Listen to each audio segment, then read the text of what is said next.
the creation of hot air balloon, an equipment capable of atmospheric displacement by upthrust, launched aviation in the 18th century.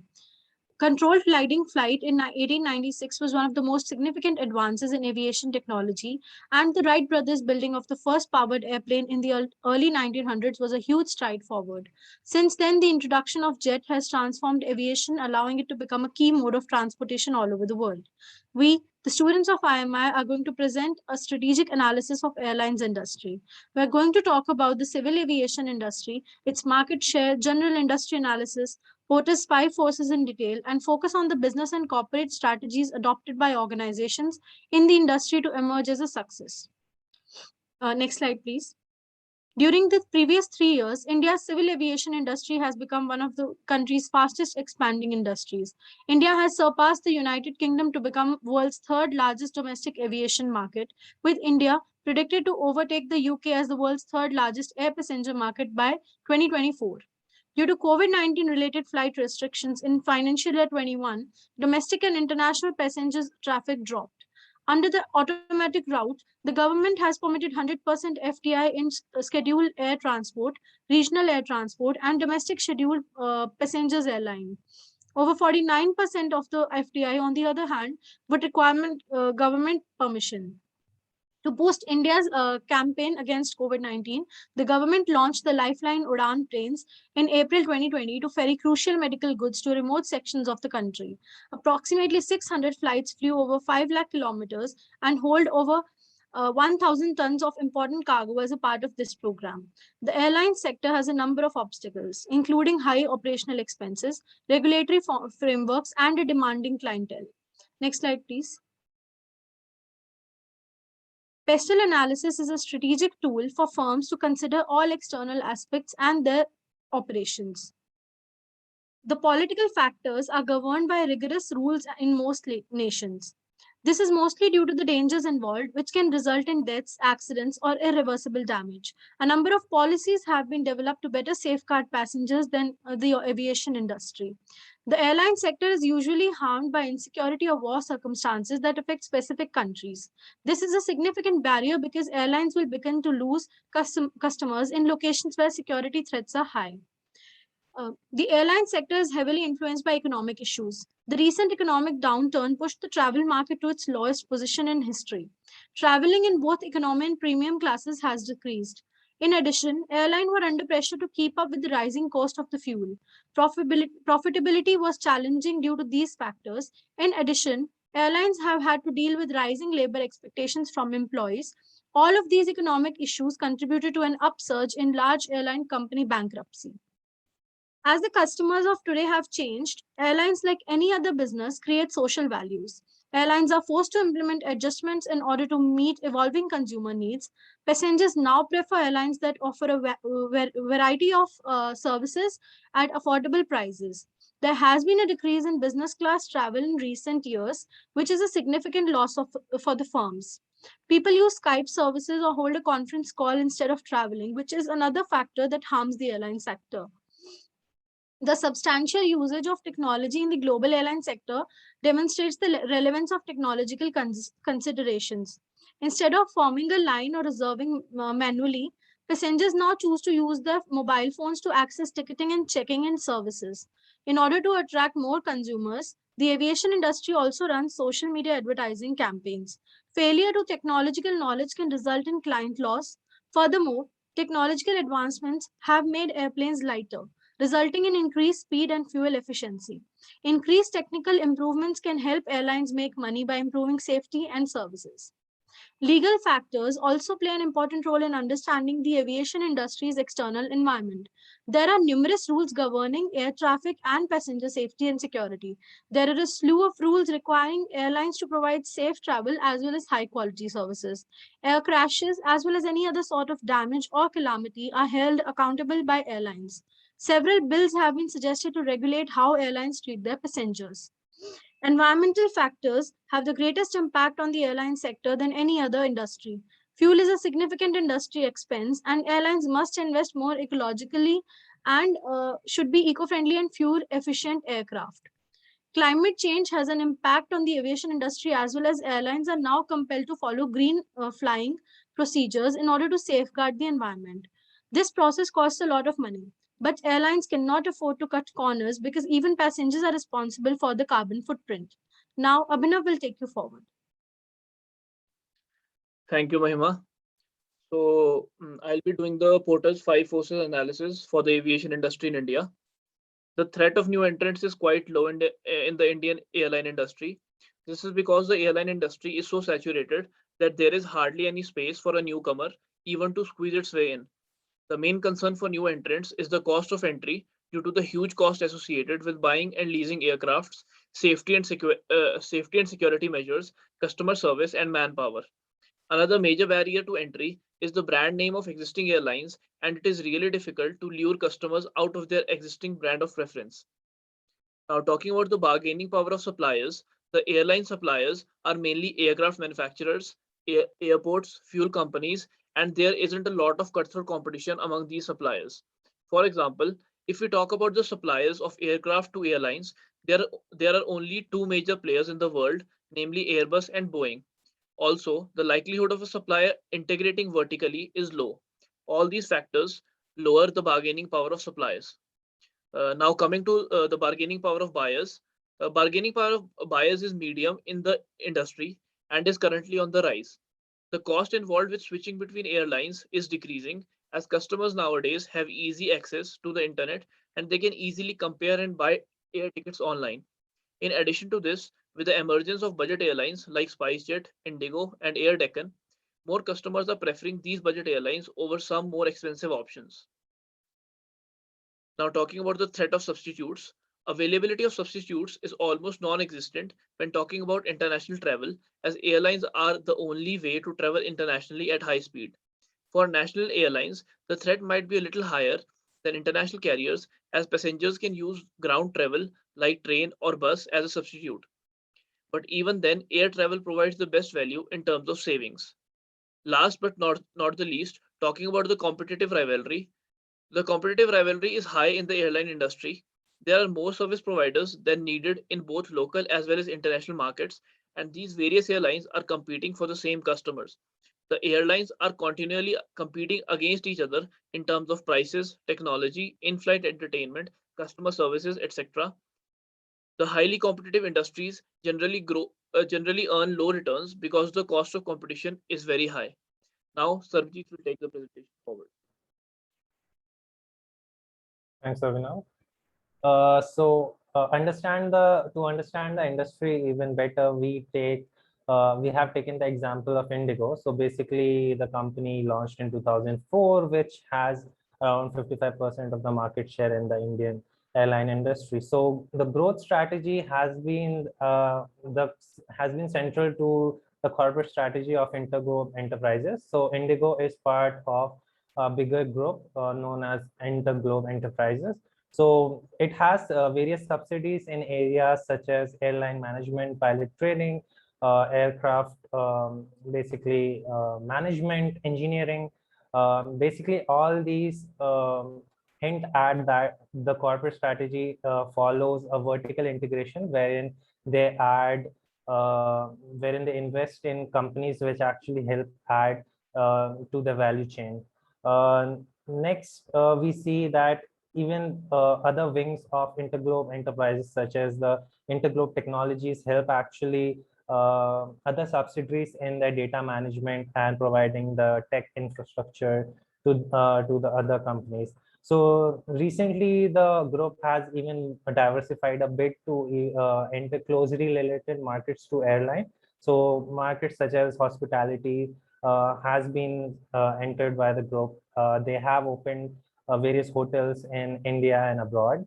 Other than that, they even have entered the travel commerce industry. One example of that could be that they are providing uh, rental cars to travelers at various locations. Next, basically, these were the diversification. So basically, looking at since the inception of Indigo, which was in 2004, we see that they have entered a really competitive industry wherein the profit margins are low. So we can say that they are adopting a red ocean strategy.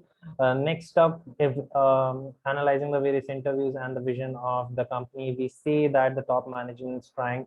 The vision of the top management is to be the best airline in the world. So this was about basically the Indigo Airlines, which has a huge market share currently in India. Next up, we will analyze a household name, that is Singapore Airlines. It's a huge brand. So basically, Singapore Airlines corporate strategy could be analyzed first, looking at that the fact that the group has 36 direct subsidiaries. So Indigo, we can see the subsidiaries such as are in the areas such as airport terminal services, airport cargo, and even help in engineering airports, basically the aircrafts. So these actually help in the value chain of the company. Next up, as the part of international strategy, we see in 2000 they became a part of Star Alliance. So we can see that so that they can have better access to terminals all over the world and other services. Another example was the launching of another subsidiary, Scoop, for mid to uh, high high distance travels at as a low cost carrier. Sorry. So next up, they have been investing in Chinese and Indian market at the same time, wherein there is cargo and catering services, and also partnering with the local airline firms. There has been extensive use of technology, and the strategy has been of high investment, which overwhelms the competitors. So these were the corporate strategies of both of these firms. Now we will be looking at the business strategies of both of these groups. So I'll be covering Indigo's business strategies first. So Indigo Airlines follows a cost leadership strategy where it finds and exploits various sources of cost advantage, with that translating to customers getting access to reduced ticket prices. This is very important in a market such as India, as India is the world's third largest aviation market in terms of passenger throughput, while it is also a low income country. So it has huge growth opportunities due to currently prohibitive costs of travel. So Indigo's strategy revolves around three major pillars. Firstly, low fares. This is done to target a broad segment of the market. Second, on-time flights increases appeal to business travelers in particular, as even though Indigo doesn't carry business class, its high on-time performance attracts this segment of the market. And third, hassle-free experience. Customer experience is given priority at Indigo. So there are a few strategies that allow Indigo to provide low cost and on-time experience. Firstly, the route structure. The routes are short haul and point to point. A common fleet is used with a single seat structure. Second, aircraft acquisition costs are kept low through bulk purchases. This is made possible due to the large volume of customers of Indigo Airlines. Third, maintenance costs is maintained as it uses single type newer aircraft fleets. And fourth, the cost of entry is kept low by having a low fare ticket price, but there are extra charges for every additional service. So the company builds operational and financial synergy to reduce costs of operations and manage working capital efficiently. So operational synergy is built by a high turnaround time of 20 minutes that ensures on-ground efficiency. So work is assigned for every minute to increase efficiency, and individual roles are defined by this tight schedule. Pre-flight and post-flight briefings are conducted, and this is a Kaizen approach to operation that allows continuous improvements in resource utilization by understanding scope for further improvements after every flight.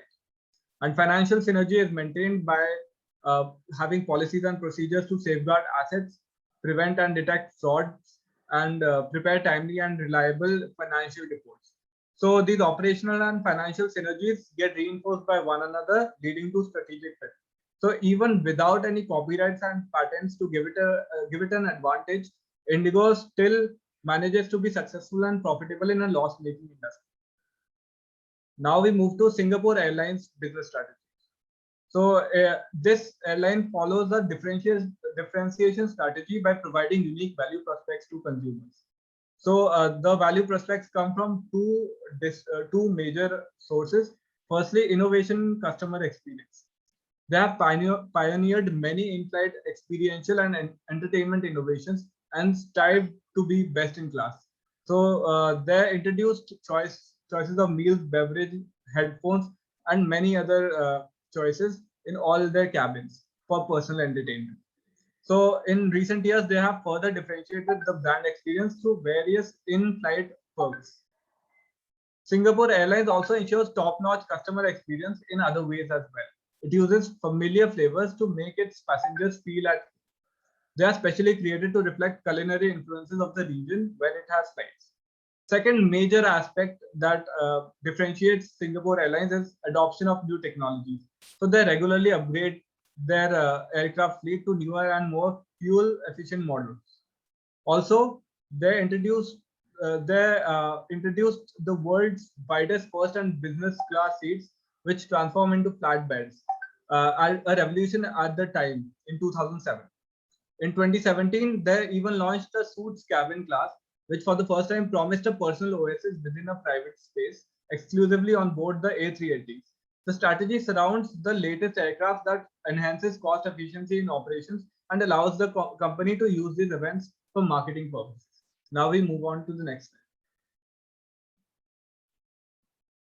So I'll be talking about the critical business metrics of the aviation industry. So basically, there are 5 major KPIs that should be main focus by the airlines businesses, starting with departure punctuality. Basically, departure punctuality means it is the most important KPI for airlines. 100% of the airlines analyze use this performance indicator. This basically calculates the percentage of flights that depart on time at the planned origin airport concerning all the operated flights. So like arrival punctuality, a flight counts as on time if the departure delay is not greater than 15 minutes. Second is regularity. The regularity KPI reflects the percentage of the operated flights concerning planned flights, or in other words, KPI tells you how many flights an airline cancels. So as per a report, like 90% of all airlines uses this fundamental performance indicator. Although it is one of the most basic airline operation KPIs, it is undoubtedly the most important KPIs among the all. Focusing on the third one, that would be delay reasons. Delay reasons are somehow related to the punctuality KPIs, but this KPI provides a more specific analysis on operational issues. It is observed that 82% of the airlines monitor and track delay reasons of KPI. Fourth would be seat loader factor. Seat loader factor is percentage of the checked-in passengers in relation to the aircraft's available seats.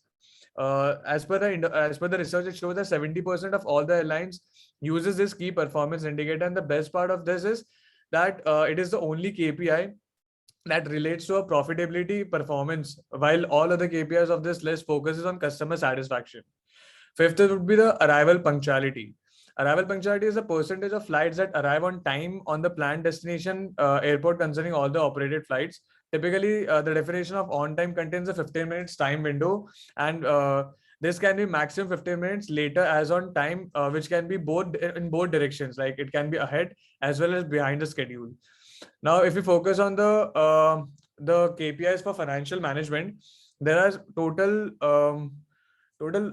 these are the KPIs which are used in financial management, starting with available seat miles, cost per available seat miles, revenue per seat mile, load factor, airport charges, passengers, total revenue per, and last would be the passenger revenue per available seat mile. So with the help of these KPIs, the airlines businesses can answer these questions, basically that which airlines is the most which airlines flies the most miles, how are the airlines adjusting with their capacity over time, whose planes are filled with the most passengers, which airlines flying the most passenger miles, and like which airlines operates on the highest margin, and who can fly the cheapest.